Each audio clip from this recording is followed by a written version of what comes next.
आज हम लोग देखते हैं डीएनए रेप्लिकेशन प्रोसेस किस तरह से होता है।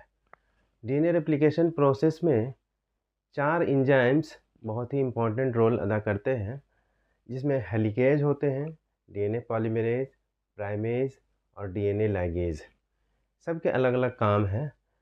हेलिकेज का काम है जो डबल स्ट्रैंड डीएनए का जो डबल स्ट्रैंड के बीच में जो हाइड्रोजन बॉन्ड होता है उसको क्लीव करता है, काटता है। डीएनए पॉलीमरेज जो है पॉलीमराइजेशन का काम करता है, रेप्लिकेशन का काम करता है। प्राइमेज जो है पॉलीमराइजेशन में जो प्राइमर जो होता है उसको लाता है प्राइमर। डीएनए लाइगेज जो है डीएनए में जो निक हो जाती है, गैप होता है, उसको भरने का काम करता है डीएनए लाइगेज फॉस्फोडाइस्टर बॉन्ड के हेल्प से। हम लोग जानते हैं कि डीएनए में डबल स्ट्रैंड होते हैं। डबल स्ट्रैंड में 4 न्यूक्लियोटाइड है, एडेनिन, थाइमिन और ग्वानिन और साइटोसिन। एडेनिन और थाइमिन जो है डबल बॉन्ड के साथ एडेनिन और थाइमिन डबल बॉन्ड के साथ जुड़े होते हैं और ग्वानिन और साइटोसिन ट्रिपल बॉन्ड के साथ जुड़े होते हैं। तो सबसे पहले काम क्या होता है कि डबल स्ट्रैंड जब डीएनए का है तो उसमें इनिशिएशन पॉइंट ढूंढा जाता है कि कहाँ से डीएनए रेप्लिकेशन को इनिशिएट किया जा सके। तो उस इनिशिएशन पॉइंट को ऑरिसी बोलते हैं। ऑरिसी ये 245 बेस पेयर का होता है, 45 बेस पेयर का होता है, 245 बेस पेयर का होता है।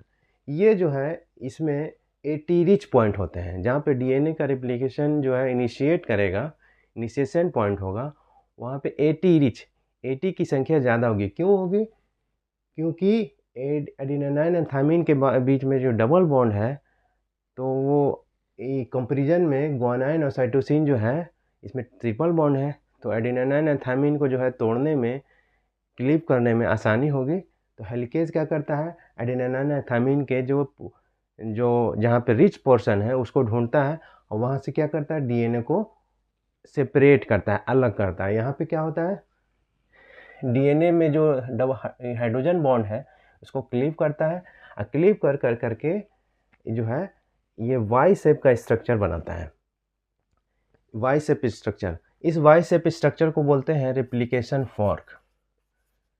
क्या बोलते हैं? Replication fork, replication Y shape structure. तो हमारे पास डीएनए का जो पहले डबल स्ट्रैंड था, अब जो है एक सिंगल स्ट्रैंड अलग अलग हो गया, इधर फिर डबल स्ट्रैंड बना हुआ है। यह हेलिकेज जो है, हेलिकेज फिर मूव करता रहता है। हेलिकेज क्या करता है, ये मूव करता रहता है, ज़रूरत के हिसाब से फिर ये मूव करेगा और धीरे धीरे हाइड्रोजन बॉन्ड जो है उसको क्लीव कर करके डीएनए का जो डबल स्ट्रैंड है उसको सेपरेट करता चला जाता है। तो हम लोग देखते हैं कि 2 स्ट्रैंड हमारे पास मिल गए। जैसे ही सिंगल स्ट्रैंड होता है तो एक एसएसबी प्रोटीन होती है, एसएसबी प्रोटीन। इसको ये क्या करता है, एसएसबी प्रोटीन ये टेट्रामेरिक स्ट्रक्चर बना कर करके ये डीएनए जो सिंगल स्ट्रैंड है इसको प्रोटेक्ट कर लेता है। डीएनए जो सिंगल स्ट्रैंड है इसको प्रोटेक्ट करता है। क्यों प्रोटेक्ट करता है? क्योंकि दोबारा रीनेचुरेशन ना हो सके, दोबारा पुराने स्ट्रैंड से बॉन्डिंग ना बना सके, इसलिए ये बचाने का काम करता है। ये एसएसबी प्रोटीन जो है, एसएसबी प्रोटीन डीएनए रेप्लिकेशन को फैसिलिटेट भी करता है। अब आ गए डीएनए हेलिकेज का तो काम हो गया। डीएनए पॉलीमरेज का एक शर्त है कि जब भी डीएनए पॉलीमराइजेशन कराएगा वो 5 प्राइम टू 3 प्राइम डायरेक्शन में पॉलीमराइजेशन कराएगा। तो हमारे पास एक स्ट्रैंड जो है 3 प्राइम एंड है और एक स्ट्रैंड जो है 5 प्राइम एंड है। इस 3 प्राइम एंड में अब इसमें क्या करता है कि प्राइमेज जो है एक प्राइमर लगाता है, प्राइमर देता है। प्राइमर लगाने के बाद क्या होता है, डीएनए पॉलीमरेज क्या करता है, इसमें यहाँ पे 5 प्राइम टू 3 प्राइम डायरेक्शन में 5 प्राइम टू 3 प्राइम डायरेक्शन में पॉलीमराइजेशन डीएनए का कराता है। इस तरह से पूरा डीएनए जो है बनता चला जाता है, क्योंकि यहाँ पे कोई रुकावट नहीं और एसएसबी प्रोटीन हटता चला जाता है, ये हटता चला जाता है। इस तरह से ये हट जाती है, एसएसबी प्रोटीन हट जाती है और डीएनए पॉलीमराइजेशन यहाँ पे कंटिन्यूअसली होती रहती है। अब यहाँ पे तो आसानी से हो गया 5 प्राइम टू 3 प्राइम पॉलीमराइजेशन। अब यहाँ पे इस स्ट्रैंड को कहते हैं लीडिंग स्ट्रैंड, क्योंकि यहाँ पे कंटिन्यूस हो गया डीएनए रेप्लिकेशन, लीडिंग स्ट्रैंड। अब यहाँ पे अब प्रॉब्लम आ रहा है कि यहाँ पे 5 प्राइम एंड है, तो 5 प्राइम एंड में अब डीएनए पॉलीमराइजेशन किस तरह से हो, क्योंकि डीएनए पॉलीमराइजेशन जब भी होगा 5 प्राइम टू 3 प्राइम डायरेक्शन में होगा। तो यहाँ पे प्राइमर तो लगा देता है भाई, हम प्राइमर लगा देते हैं यहाँ पे। तो प्राइमर लगाने के बाद क्या होता है कि डिसकंटिन्यूअस पाथ में 5 प्राइम टू ये डीएनए पॉलीमराइज क्या करता है कि क्योंकि इसको तो हमेशा 5 प्राइम टू 3 प्राइम डायरेक्शन में ही डीएनए पॉलीमराइजेशन कराना होता है। तो इस पाथवे में ये डीएनए पॉलीमराइजेशन कराता है, डीएनए रेप्लिकेशन कराता है। इस तरह से छोटे छोटे टुकड़ों में डीएनए पॉलीमराइजेशन होता रहता है। प्राइमर भी आता रहता है। उस तरह से ये एसएसबी प्रोटीन यहाँ भी हट जाती है और जो डीएनए पॉलीमराइजेशन जो है वो 5 प्राइम टू 3 प्राइम डायरेक्शन में होता रहता है।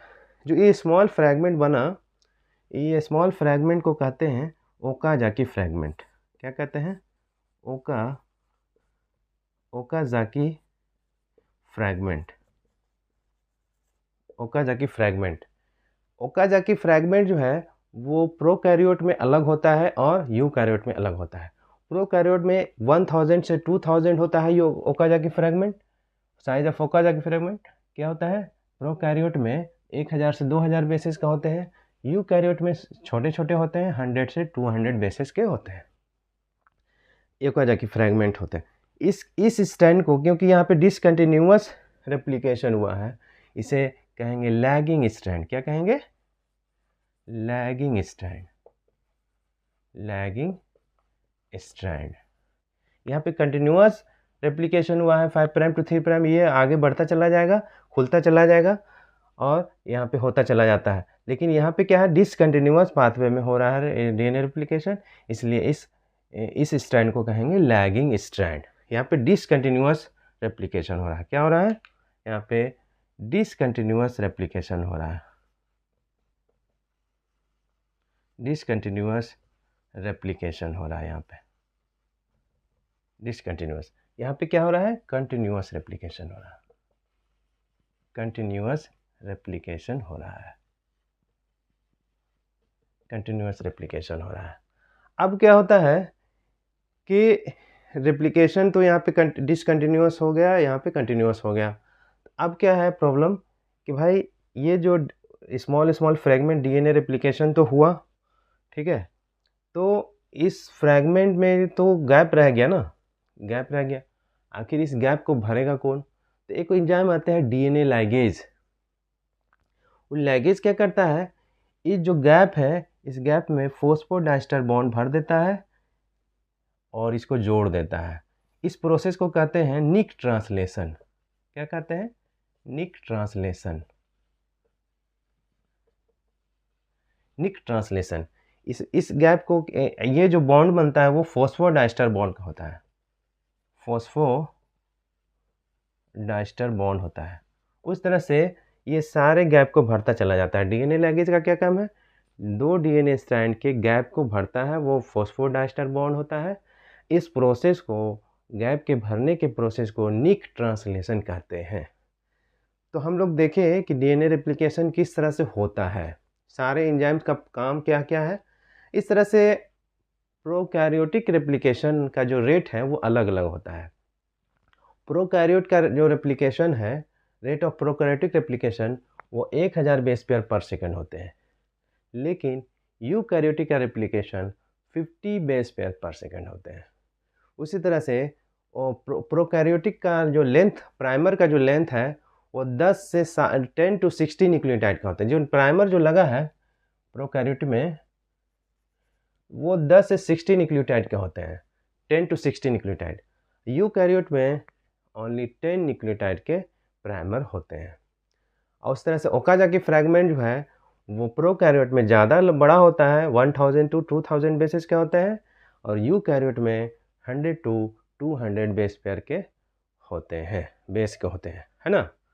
तो अब हम लोग देखते हैं कि ये एक तरफ से तो ये कंटिन्यूअस रेप्लिकेशन हुआ, एक तरफ से डिसकंटिन्यूअस रेप्लिकेशन हुआ। इसलिए डीएनए रेप्लिकेशन को कहा जाता है सेमी डिसकंटिन्यूअस रेप्लिकेशन। क्या कहा जाता है? Semi discontinuous